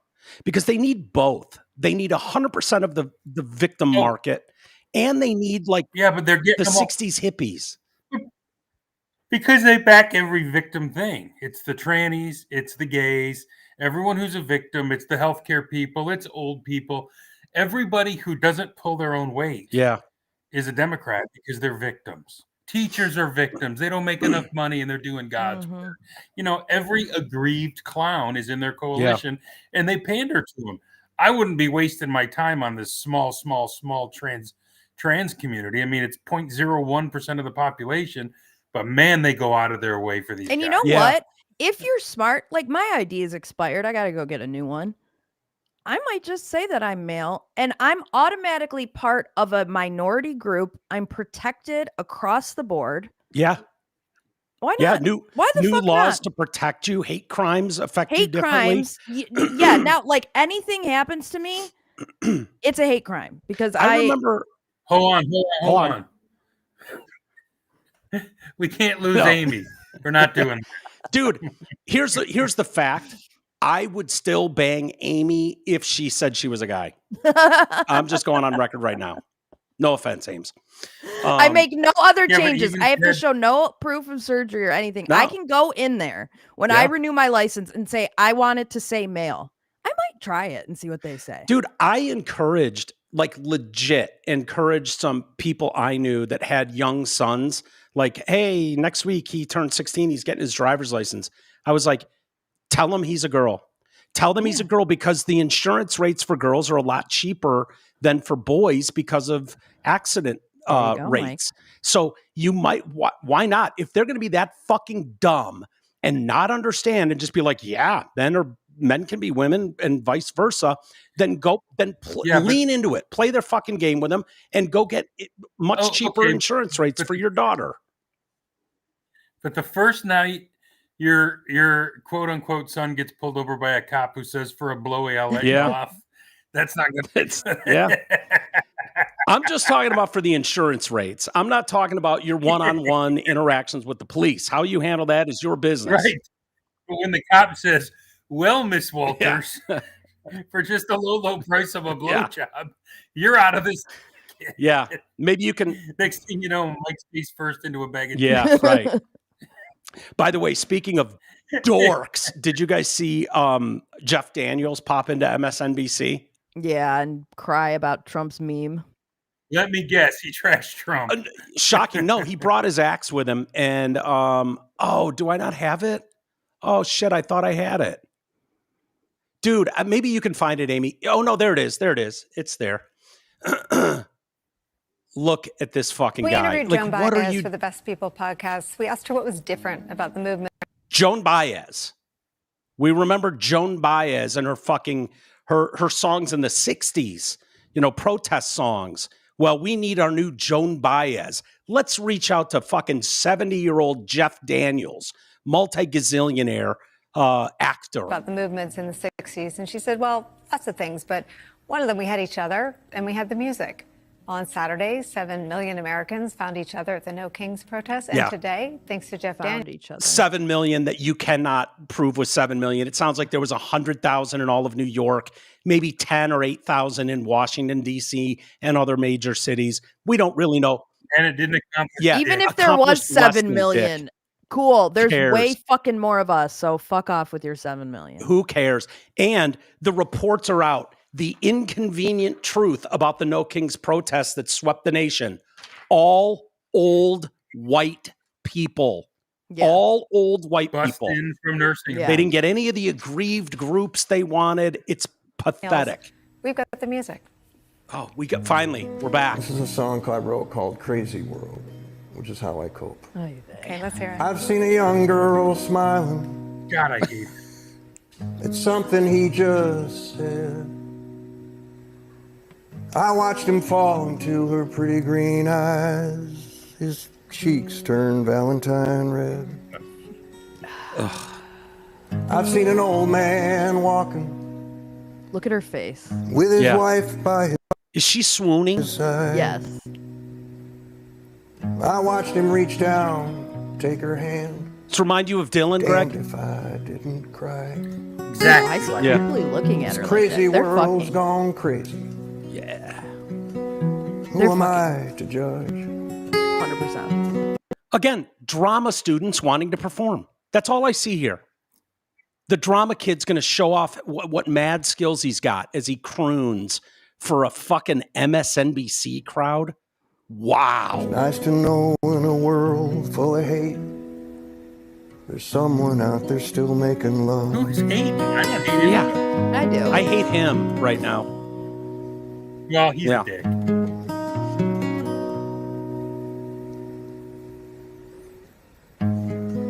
Forget the lyrics. I've seen a dog's tail wagging. Okay. I've seen a grandchild. All right. Look at all the stuff he's seen. All this is I love little baby ducks. You know that song I love by Tom T. No. That's all he's doing. He rewrote that fucking song. He went on to give a quote. Do we have? He was all upset. He was all bummed out about Trump. The meme we watched the other day where he dropped shit bombs on the retards marching in the street, including Harry Sisson. Do we really have to treat people like that? Down the road, if he doesn't deliver on the economy like he promised he would, then that stuff will start to add up, and they'll get tired of it, and they'll vote for change. Yeah, that's called democracy, Jeff, and they should. That means there's not a king. Yeah, totally. Daniels ripped the GOP in his home state of Michigan for voting for Trump. He also called the president a snake oil salesman and expressed his desire for Trump voters to lose their money. Thanks, Jeff. Kamala Harris would have been a better choice. She would have led the country like Abraham Lincoln. Oh, Christ. You know, they really do think their voters are idiots. They must. They do. They're assholes, man. I do like Jeff's son, though. Him and I were buddies in college. His son Ben is nice. Yeah, Ben. I remember Ben when he was a little kid running around the golf outing. Dirty little secret about Jeff Daniels. He is the meanest cocksucker you've ever met. Yeah. I know his best friend. He'll tell you he's a mean, ornery bitch. Yeah. He I always kind of got that vibe. Like we did his golf outing for 10 years, you know, and the Drew and Mike show was the reason that event went on. Like it got all the hype because of our show. And we went out there and, you know, not super friendly to the non-Drew and Mike staff, one of those, you know. And the year that we said, you know, we've done this long enough. It's been 10 years. We've kind of gotten the sound bites of Mike on the golf course, hacking it up, and we've had the fun. I think we're going to sit this year out. Well, he canceled the fucking event. Canceled the event. He didn't have our support. And he canceled the fucking event. And I tried to get Jeff on. I've known Jeff for fucking 10 years at that point, every year at his event. And tried to get him on the show once, and he wouldn't do the show. He knew we were, this is probably back in 16, 17, 18 in those years. And it was like, Trump supporters, fuck them. Mm-hmm. Just another one of those. Once people give 5-minute listen to your show and they've decided like, oh, can't have any of this. So yeah. But keep popping up on Nicole Wallace's show on MSNBC. There you go. That's where the audience is, Jeff. Hey, did you see that Roger Goodell stepped in today and said they would not be replacing Bad Bunny with George Strait? Do you think George Strait I saw that would have been a good call? I saw that too. I love George, but I don't think he would do it. Yeah. I've seen people call for Lee Greenwood. Speaker Johnson. Oh, Lee's got 2 songs. Yeah. And I mean, I don't think that's going to bring anyone together. I don't think that's the hype moment. Neither of them, George Strait or Lee Greenwood, that you're looking for from the Super Bowl. But it's got to be fucking Creed or Nickelback. Dude, those would honestly work better. At least you have a catalog. Right. I think in San Francisco, you could do Metallica. They're from the Bay Area. Do Metallica. Do Green Day. How about this one? Fuck that guy. Who? How about this Billy one? Joe? Journey Reunion with Steve Perry. You guys are so fucking old. The only cool recent Super Bowl was the Eminem, Snoop Dogg, and Dr. Dre. That needs anything like that. Yeah. Exactly. Yes, I agree because I like all those artists. Lee Greenwood and Creed. Dude, I said no it's like to a Lee fucking Greenwood. Charlie Kirk funeral. Yeah, no. Who the fuck would ever suggest Lee Greenwood? He has 2 songs. Speaker Johnson did. Because he's an idiot. I know. That was my point. And I don't appreciate Amy acting like I was jacking off to Lee Greenwood. I wasn't. Yeah, I didn't say that either, Amy. Fuck off. Go away, lady. So you fucking bitch. If you don't know, Goodell made comments. He insists the NFL is happy with the call. He's one of the leading and most popular in the world. That's what we try to achieve. It's an important stage for us, an important element to the entertainment value. It's carefully thought through. I think it's going to be an exciting and united moment. uniting moment, really? He's flipping off right wingers and Trump is what he's doing. A uniting moment is not literally telling half the country to go fuck themselves, because that's what you're doing. Like, you have every right to do that, Goodell. You do. Your organization can do that. But that's what you're doing. And anything other than saying that is disingenuous. You can go, fuck them. They're going to watch anyways. So we don't give a shit what the right wing thinks. I would at least go, he's got a point. Not much I can say. It is what it is. Yeah, I don't care. Do your thing. Do your thing, baby. Yeah. I don't care. I don't have to watch. I'm going to watch because the Lions are going to be in it. Exactly. I'm going to be going to the fucking bathroom and getting food because I'll, know. Yeah, been in the stands the whole first half. He went on to say, if the Lions are in it, we'll be doing a show right there live. Yeah, we should stream it live. I'm not sure we've ever selected an artist where we didn't have some blowback or criticism. It's pretty hard to do when you literally have millions of people who are watching. Yeah, we all understand, Raj, that there's going to be a handful of people who disagree with Prince or Michael Jackson. Who gives a shit? We all understand. Or Madonna. Or yes, but it doesn't mean you tell 50% of the nation to go eat shit. There is a difference, and he knows that. We're confident it's going to be a great show. Bad Bunny understands the platform he's on. The show will evolve from here. I'm not saying there won't be additional talent, but that's always the way it works.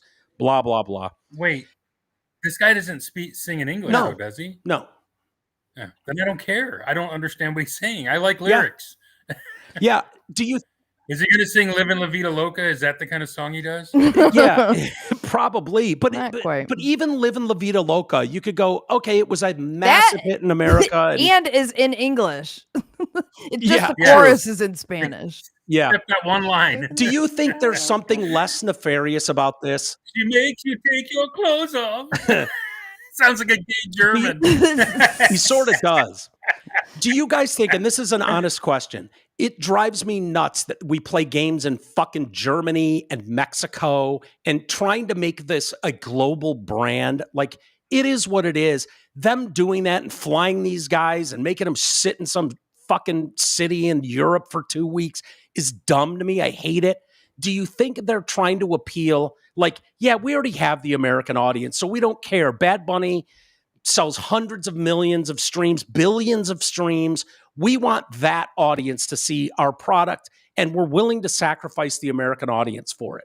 That it's not so much fuck the right, that he's the biggest, one of the biggest names on planet Earth, and that's what we're going for. Is we want everyone in Mexico and Europe, where he's big, to pay attention to our stupid game. He is big here too. I mean, there are people that like him here. So there's a lot of people. I just think it was, who's a popular artist that we haven't had yet?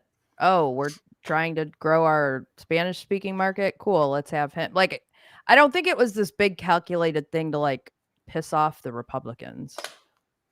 Oh, I think they would have had. Yeah, but it's a flip the bird to Trump, too, I think, though. Yeah.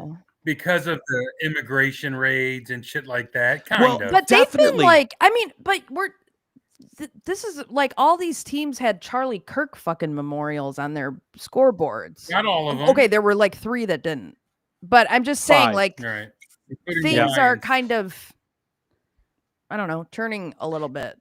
You're right, Amy. And that was surprising to us. And we were like, holy shit, the NFL finally did something off the field that we sort of agree with. The other thing they did 2 months before they announced Bad Bunny was they made a public announcement and said, yeah, we're doing the fucking, it takes all of us bullshit for another season, which was another kind of flipping off a lot a people. I know, but racism. Yeah. It just literally doesn't bother me because they're trying to fucking, they do the Charlie Kirk thing for us. They do the end racism for that group. They do the Bad Bunny thing for the other. They've got a ton of people that they need to make happy. And if I don't like it, I'm just not going to watch it. I don't fucking care. Yeah. Don't do anything for any group like they used to. Yeah. Stop doing things for fucking groups. Fucking play football. Look, it's the number one sport in America. That's what I come back to. It makes sense. Like, I don't agree. I'm not a fan of country music, but I understand country is huge. I would not be offended if it was like, yeah, we're having the biggest country star in the world on the Super Bowl stage. I would go, yeah, right. But Jay-Z isn't there to promote Jay-Z and a certain culture. He's there to put on a show for the country. Yeah, he is. Well, there's your problem. George Strait is not the biggest star in country right now. Morgan Wallen and Luke Combs. Yeah.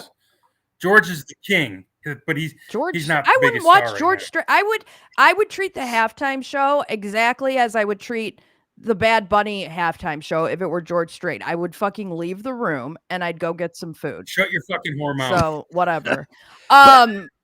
Do you want to see? Is, though, I understood Lady Gaga or Katy Perry. It's like I understand the massive hits in America and globally. It makes sense, and they put on a wonderful show. Shakira did it not too long ago with J-Lo. Were they together? I thought Shakira was the main. Yeah, they came out and did the last song together. Was that Rock Nation again? It had to have been. Yeah, they've been doing it for a while. And then who was the Weeknd did it just before that one I didn't agree with, but whatever, not my call. It wasn't great. No, it wasn't very good. I liked him though. But I like him. I just didn't like the show. Yeah. What were you gonna say, Ames?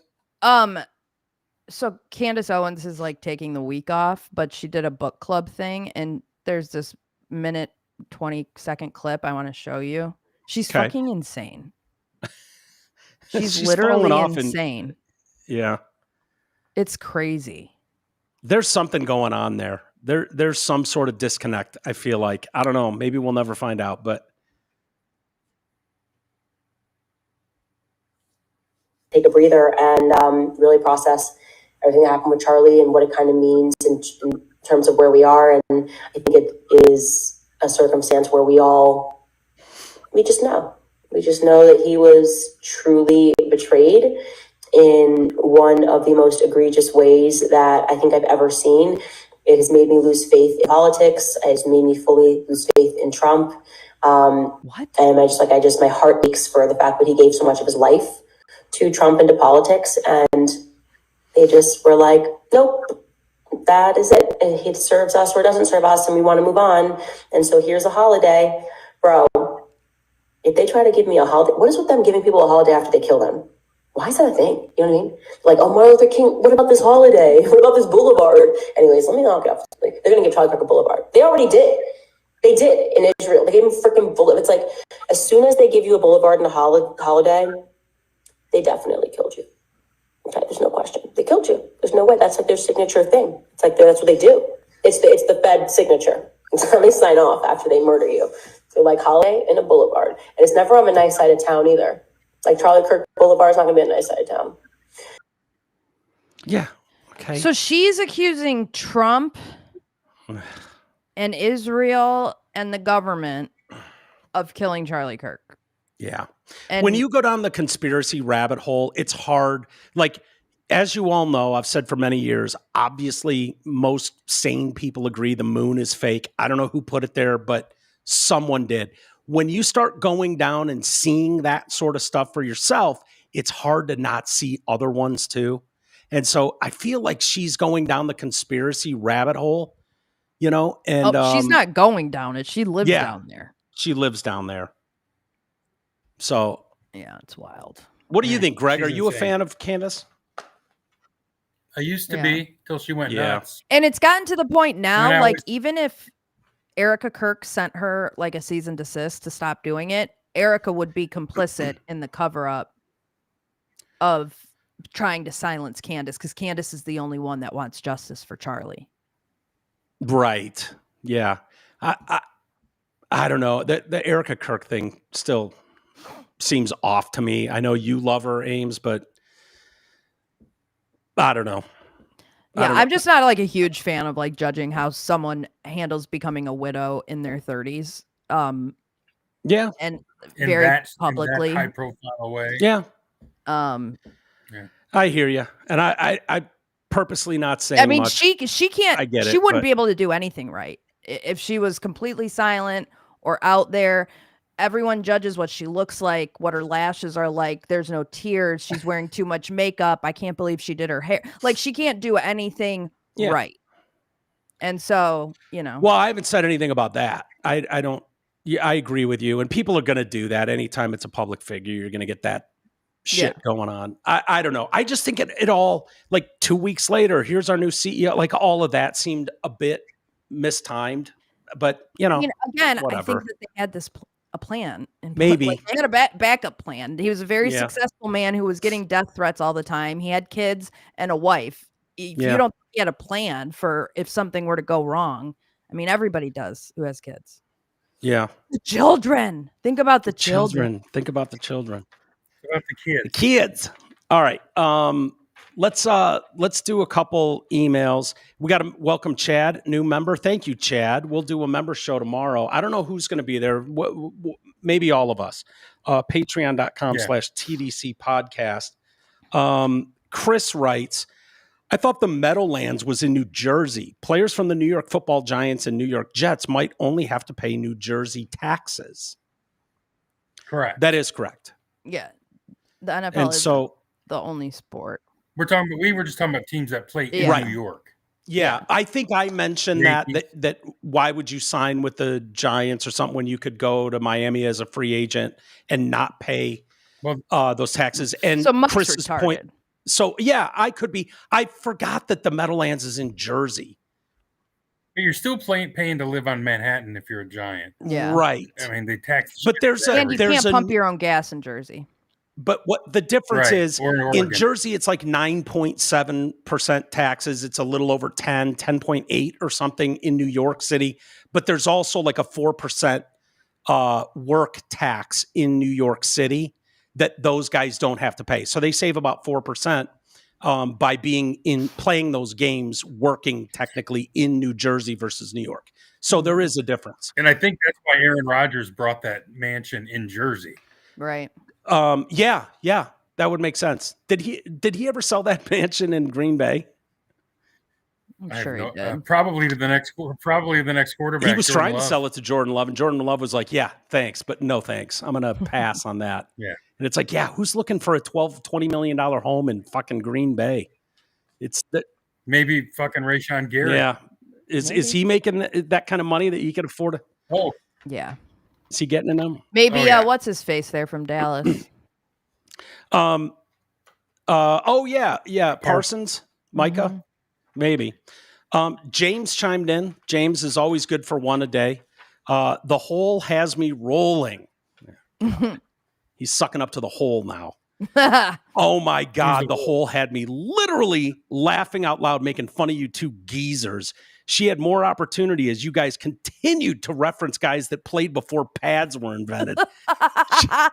She needs to do her spot-on impression at every opportunity when you two fire up the quadricycle for a drive down memory lane. No, James, you can't be on the show. This is James. This is James's part of the show. This is James. Yeah, right. James desperately wants to tweak us and be on the show. He's seeking goats. No. He's seeking goats. He wants in your kitchen 3G. I like that email. Don't allow it. What's that? I liked that email. Oh, yeah. What a shock. Cliff says, don't forget I have topics for tomorrow. I do. They're not that exciting, to be honest. But he called you a hole. Yeah, no, hole. That's my nickname. He's objectifying your hole. Yeah, no, I know. Dude, and it's stolen. That's not very nice. Not very but when you don't let it bother you, it's just funny. It's stolen valor anyways. That's a reference to the Opie and Anthony show, calling all, like, come on, guys, don't do that, guys. The whole of radio morning shows, which is the greatest fucking term ever, the whole. And Amy is the farthest thing from a whole, but I love the fact that everyone references her as the whole. Right. So mad respect for our whole. Right. Exactly. Yeah. Crazy man. Mad respect. She's our whole. We love her. My sister said that she was laughing out loud when we were doing the No Kings chants. Yeah. What were those? That are not good. Oh. You guys were doing them on Monday? Yeah. Oh, yeah. You weren't here Monday. You bailed on us. Yeah, we were. Amy had a list of the approved chants. Neighbor, can't you see? Democracy is what we need. Oh. This power grab has got to go. Oh. they're going to have to find a new way, dude. These fucking protests cannot continue like this. They're just such clown shows. The only press they get is people like us making fun of them. That's it. Yeah. And that's the whole value. Whole. All right, everybody. Have a great rest of the day. Thank you for joining us. The Pistons are playing. Yeah. Opening night. Fuck yeah, brother. Yeah, opening night. I actually watched some of the games last night. So hopefully the Pistons, do you think they'll be good this year, Greg? They're supposed to be decent. They'll make the playoffs again. Yeah. It depends on how much Ivy plays. Yeah. Well, we'll follow it. I'll watch some of it tonight. All right. We'll see you again tomorrow. Patreon.com/TDC Podcast. Become a member and join us. We'll see you guys.